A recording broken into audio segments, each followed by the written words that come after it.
고난은 사랑을 남기고 라는 책이 있습니다. 저도 아직 읽어보지 않은 책입니다. 그런데 제목만으로도 너무 와닿습니다. 고난은 사랑을 남기고. 또 우리 기독교인들이 명심하고 따라야 할 그러한 제목 아닌가 생각합니다. 그 책 속의 내용을 좀 나누며 말씀을 전하려고 합니다. 십자가는 복음의 핵심이다.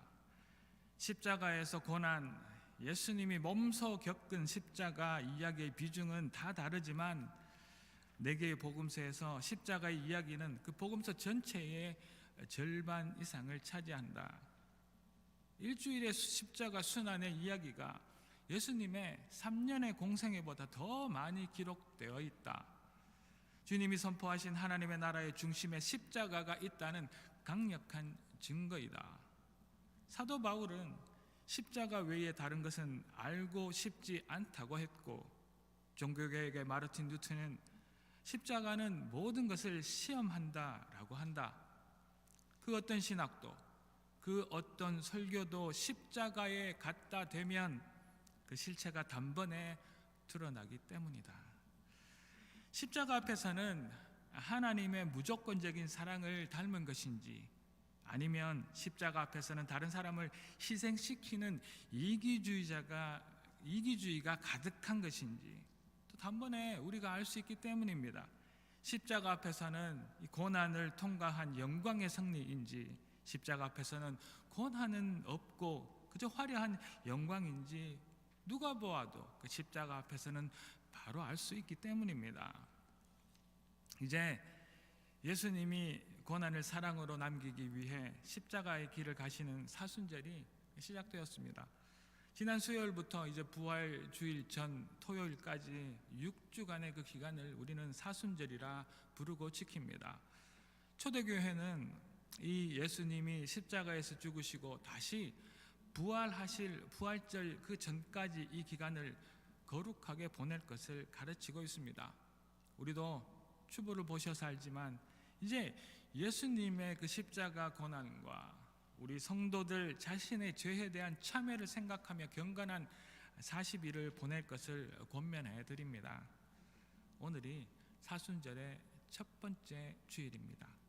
이 사순절을 시작하는 이때에 좀 더 예수님을 알아가고 그가 지신 십자가의 의미와 그 고난을 기억하며 이 빨리 흘러가는 세대에서 우리 자신을 돌아보는 복된 시간이 되기를 축원합니다.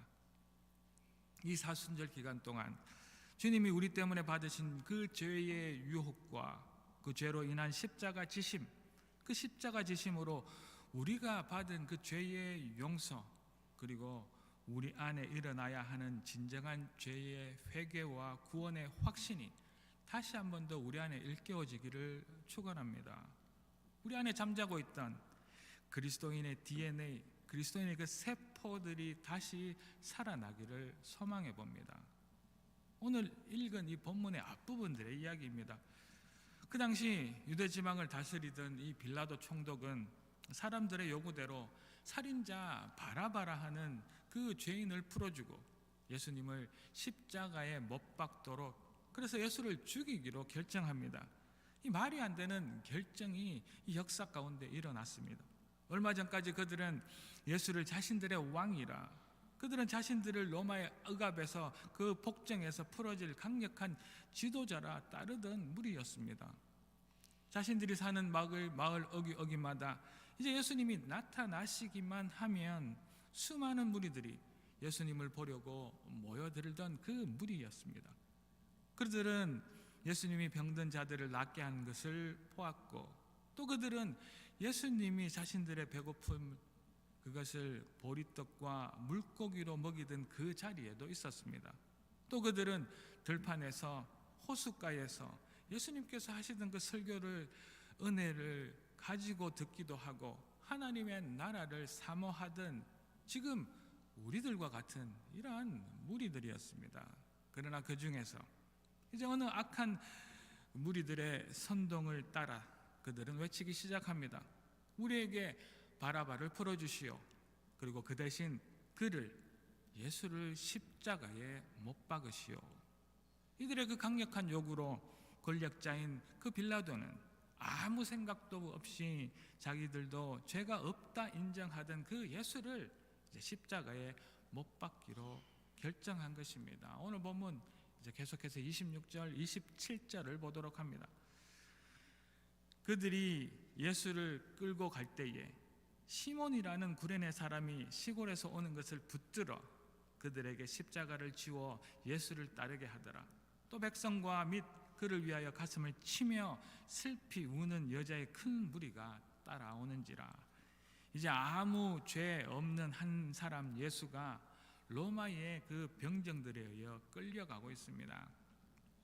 그저 끌려가는 것이 아니라 이제 자신이 십자가에 매달릴 저 해골 언덕, 골고다 언덕으로 가는 길에 자신이 질 그 십자가를 메고 가는 것입니다.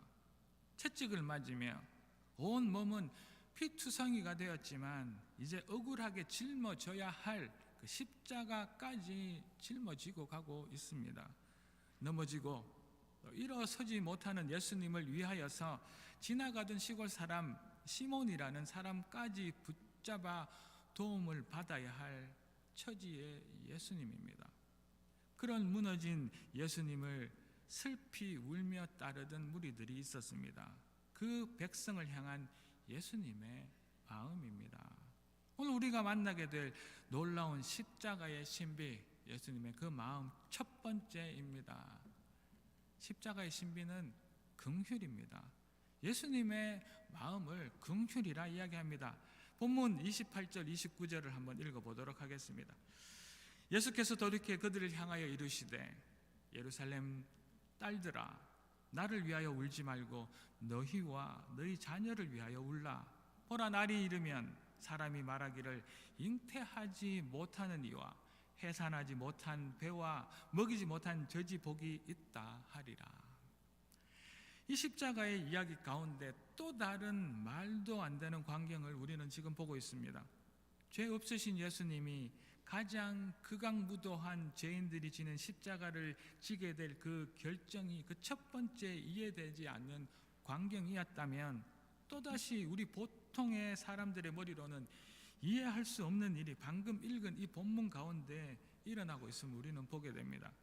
예수님은 지금 매맞으며 자신의 몸도 가누지 못하고 있습니다. 자신의 십자가도 제대로 매지 못해서 누군가의 도움을 받고 계신 그 예수님이 자신을 따르며 슬피 우는 여인들과 그 무리들을 향하여 긍휼히 바라보고 계십니다. 그리고 말씀하십니다. 나를 위해 울지 말고 너와 너희 가족을 위해 울어라. 자신의 아픔보다 연약한 백성들의 어려움을 돌보고 계신 하나님의 긍휼입니다. 이것이 십자가의 신비입니다. 이것이 십자가의 능력인 줄로 믿습니다. 예수님은 인간으로 오셨습니다. 하나님이시지만 완전한 인간으로 태어나셔서 인간이 느끼는 모든 고통, 인간이 느끼는 모든 아픔, 슬픔, 기쁨, 또 우리가 느끼는 배고픔과 목마름, 이 모든 것에 더하여서 아마도 인간이 느끼는 미움이나 싫어하는 감정도 가지고서 이 땅에 오셨습니다. 그런 인간 예수가 지금 그 엄청난 고통을 당하며 십자가를 지고 자신이 죽어야 할 그 언덕으로 올라가고 있답니다. 채찍은 그 어떤 것보다 날카롭고 예리해서 한번 채찍을 맞을 때마다 살점이 떨어져 나가는 극한의 고통을 당하며 겨우 한 걸음씩 내딛고 있습니다. 그것도 누군가의 도움까지 받으며 말입니다.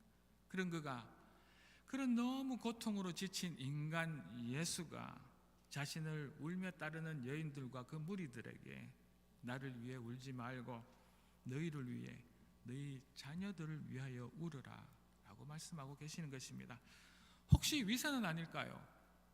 혹시 이 극한 죽음을 앞둔 가운데서도 아직도 허세가 예수님에게 남아있지는 않을까요? 그런 생각을 해보았습니다. 그러나 아닙니다. 그러나 이것을 우리는 십자가의 신비라고, 십자가의 능력이라고, 이것을 우리는 긍휼이라고 부릅니다. 어느 사형수가 이제 당장 죽음을 눈앞에 두고 심한 고통을 당하는, 제대로 일어서지도 못하는 그 곧 죽을 그 사형수, 그 사람이 이런 허세를, 이런 위선을 보인단 말입니까? 하나님의 긍휼입니다. 정말 하나님은 엄청난 시나리오 작가이십니다. 우리 한낱 인간들은 도저히 생각하지도 못할 신비의 그 십자가 이야기를 이렇게 적어 놓으시고 또 그것을 그대로 이루어 내신 것입니다. 우리 인간의 고통을 알게 하시려고, 우리 인간과 똑같은 상황을 이해하게 하시려고 하나님이 인간이 되어 오셨습니다. 그리고 우리와 똑같은 삶을 30년을 살고 오셨죠. 죄를 지을 수 없는 하나님께서 가장 중한 죄를 지은 죄인이나 지는 그 십자가를 지게 되셨습니다. 사형의 도구인 그 십자가를 하나님은 신비의 도구, 능력의 도구로 사용하셨답니다. 우리 중 그 누가 내 몸이 너무 힘들어 일어설 힘도 없는데 온 몸에 피와 물이 다 빠져나갈 정도의 그 상처를 입었는데 나를 위해 울고 있는 그 사람을 되려 긍휼한 마음으로 위로할 수 있는 사람이 우리 가운데 누가 있단 말입니까? 자신의 자녀가 굶고 있는데, 내가 낳은 아들이, 내가 낳은 딸이 굶어 내 눈앞에서 죽어가고 있는데 내 옆에 다른 배고픈 사람에게 마지막 남은 밥 한 조각을 줄 그런 사람이 우리 가운데 누가 있단 말입니까? 십자가의 신비 긍휼이라 말합니다. 예수님은 우리를 지금 당장 죽어가는 자기 자신보다 더 불쌍히 여기신 분입니다. 이해하면 용납된다라는 말이 있습니다. 예수님은 우리의 모든 것을 이해하시려고 직접 인간으로 오시고, 이제 우리의 모든 아픔도, 우리의 연약함도, 우리의 가난함도, 이제 곧 죽어야 할 죄지음도 이해하시고 용납하신 것입니다. 십자가의 신비입니다. 하나님은 죄인을 죽일 그 무서운 형태를 하나님의 긍휼의 사랑을 전할 신비의 도구로 바꾸어 사용하셨답니다. 매년 찾아오는 이 사순절 기간 동안 나의 아픔에도 불구하고 내 주위를 돌아보는 긍휼이 우리 삶에 조금의 흔적으로라도 남기를 주의 이름으로 축복합니다. 나의 배고픔, 내 가족, 내 아들, 내 딸의 부족함, 또 나의 잘됨만 너무 바라보지 않는 우리가 되기를 원합니다. 전혀 부족해 보이지 않지만 속이 골마 죽어가는 주위의 불쌍한 영혼들을 긍휼히 여기는 십자가의 신비를 알아가는, 그 십자가의 신비를 쫓아 따라 살아가는 우리가 되기를 주의 이름으로 축복합니다. 이제 계속해서 십자가의 신비를 다시 한번 더 봅니다. 본문 34절입니다. 이에 예수께서 이르시되 아버지 저들을 사하여 주옵소서, 자기들이 하는 것을 알지 못하니이다 하시더라. 그들이 그의 옷을 나누어 제비 뽑을세. 십자가의 신비 그 두 번째는, 십자가의 신비는 용서입니다. 우리 인생에는 정말 많은 중요한 순간들이 있습니다.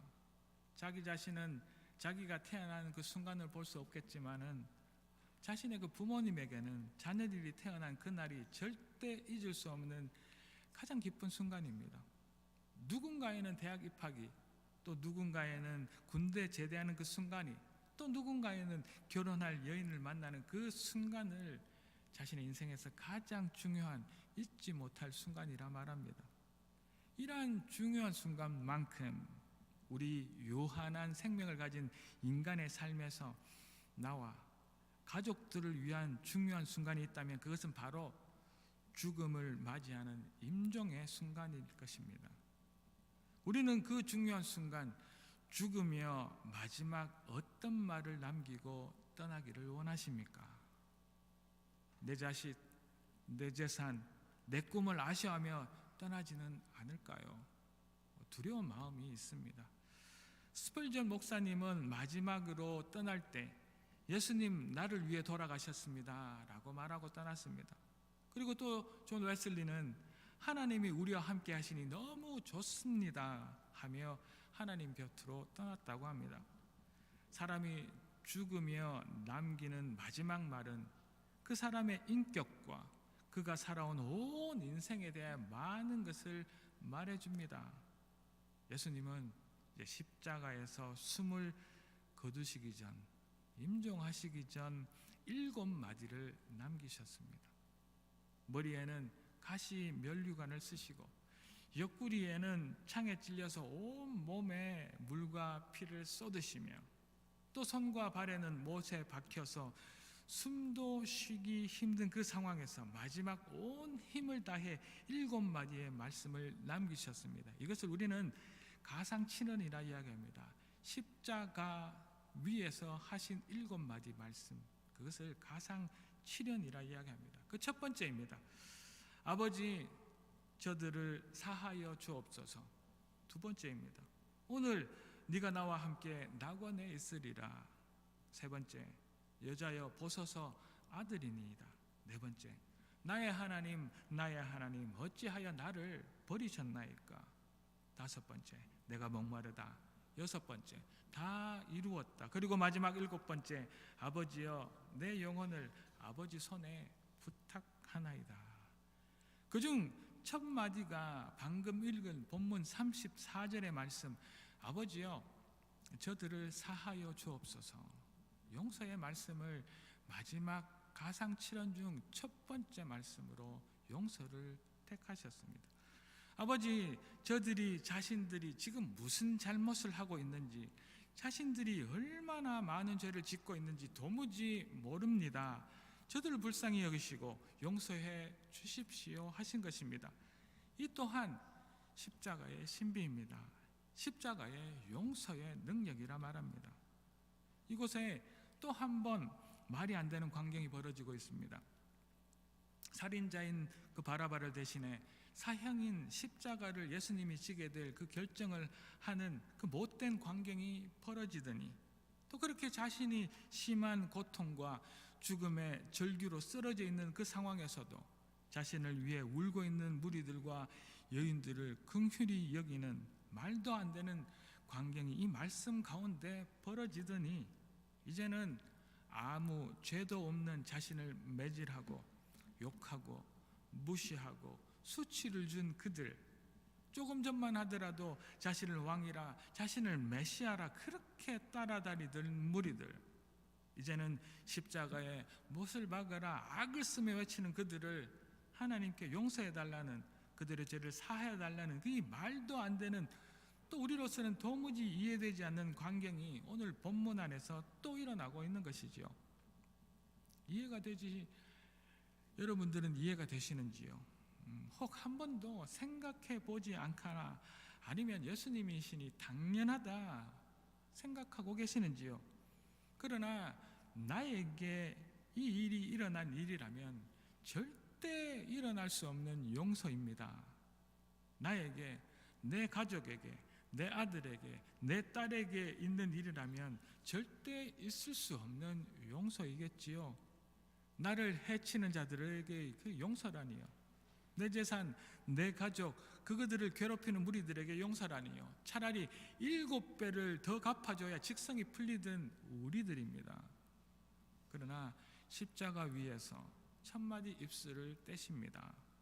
이제 곧 죽을 것인데 모든 물과 피를 쏟으며 숨을 헐떡이며 저들의 죄를 용서해 주십시오 하십니다.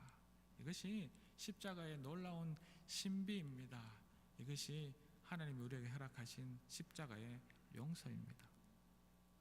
억압을 당하는 사람이 상대방에게 억울하게 매맞은 그 사람이, 자신을 괴롭히고 힘들게 하는 그 사람을 이제 용서해버리면 그들 간에 있던 어떤 싸움도, 어떤 전쟁도 거기서 끝이 납니다.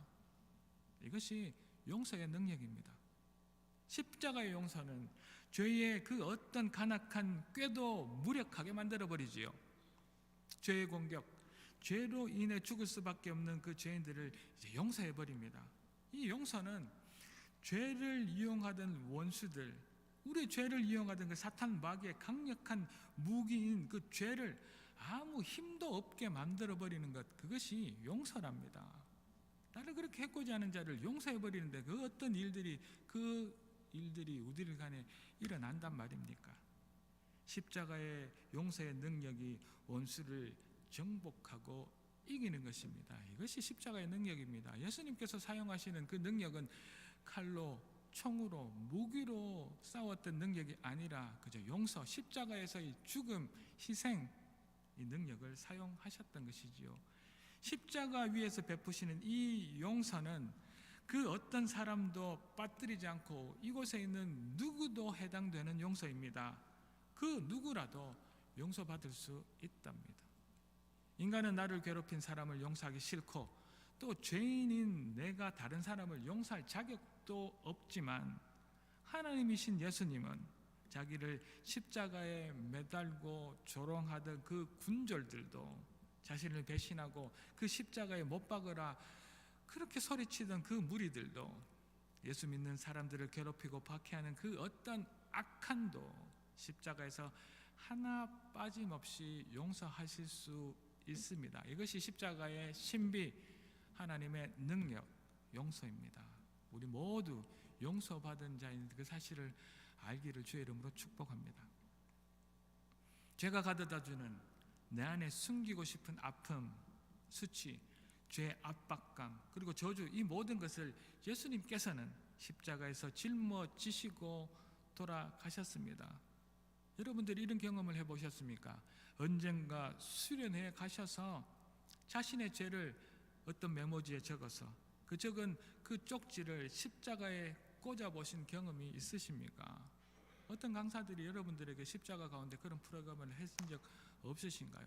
나의 많은 죄악들을 적어서 십자가에 꽂았습니다. 지금 하나님을 향해 우리가 저지르는 모든 범죄, 지금 하나님을 향한 우리의 모든 죄의 제목들을 하나님께서 다 십자가에 꽂아버리고 계신 것입니다. 그리고 하나님을 거부하고 저주하며 하나님께 도전하고 하나님을 우롱하는 죄악들을 다 예수님이 십자가에서 그저 다 받아주고 계십니다. 용납하고 계시는 것이지요. 그 아픈 죄들을 거울처럼 더 아프게 반사시켜버리고 되받아치지 않고 스펀지처럼 그 모든 아픔, 고통, 수치, 저주 모든 것들을 흡수해버립니다. 그리고 이렇게 말씀하십니다. 아버지, 저들을 사하여 주십시오. 죄를 무기력하게 만드는 용서의 능력입니다. 이것이 십자가의 능력, 용서라 말합니다. 오늘 보면 36절, 37절입니다. 군인들도 희롱하면서 나와 신포도주를 주며 이르되 네가 만일 유대인의 왕이면 네가 너를 구원하라 하더라. 이렇게 끝없이 조롱하는 그 어떤 이도 끓는 용광로와 같은 용서로 다 녹여버린 것입니다. 이것이 십자가의 용서, 십자가의 신비입니다. 예수님께서는 예수님 자신을 구원하실 수 있었지만 스스로 구원하시지 않으심으로 말미암아 대신 우리를 구원하셨습니다. 자신을 포기하고 말입니다. 그리고 십자가에서 그가 당연히 내려오실 수 있었으나 그 십자가에 매달려 내려오시지 않음으로 말미암아 끝내 우리를 용서하신 것입니다. 십자가의 신비, 그 십자가의 용서의 능력, 그 사랑을 오늘 이 시간 체험하고 다시 한번 더 감사하는 우리가 되기를 주의 이름으로 축복합니다. 하나님께서 나의 죄를 위해 예수님을 십자가에 못 박으셨습니다. 우리는 이제 이 사실을 믿기만 하면 됩니다. 그러면 우리는 그 용서의 선물을 받는 은혜를 누리게 될 줄로 믿습니다. 이 사순절 기간 동안 십자가의 신비, 용서를 받아 누리는 우리가 되기를 축원합니다.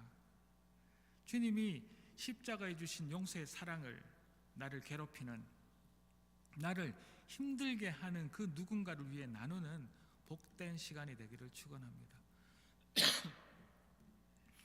용서의 놀라운 능력을 서로 나누어 화목을 누리는 복된 갈릴리 공동체 되기를 주의 이름으로 축복합니다.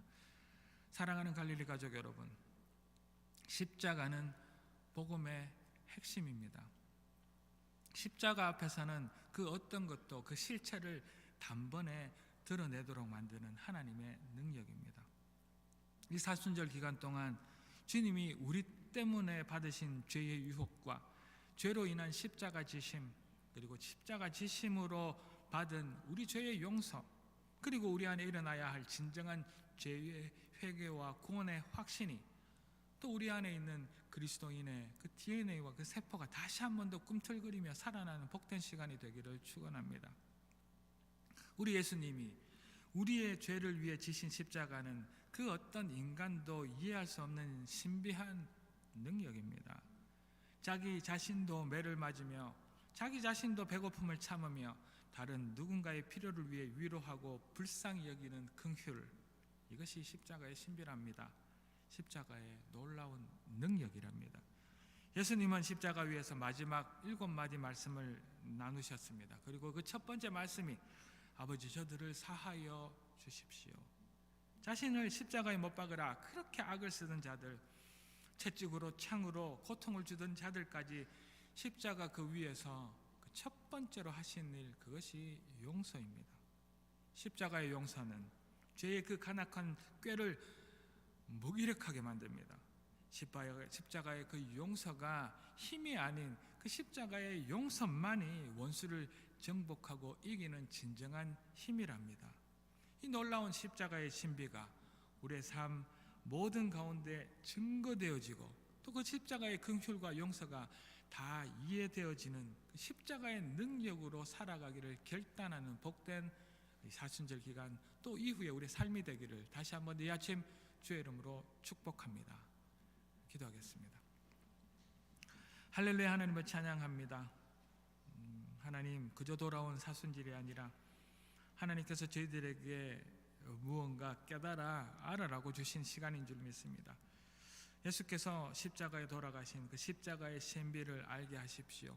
특별히 하나님, 긍휼함이 저희들 안에 있어서 나만의 인생, 내가 주인인 삶이 아니라 하나님 위로와 하나님께서 주신 그 사랑과 그 불쌍히 여김을 나누는 화목해지는 저희들이 되게 하시고, 하나님 그렇게 매맞으시며 그렇게 배신한 자들까지 용서하신 그 용서가 저희들의 삶에도 묻어남으로 말미암아 하나님 절대 용서할 수 없는 자들까지, 하나님 절대 우리를 괴롭히는 그 원수까지 용서해 보리라, 최소한 노력이라도 해보는 복된 시간들로 채워 주시옵소서.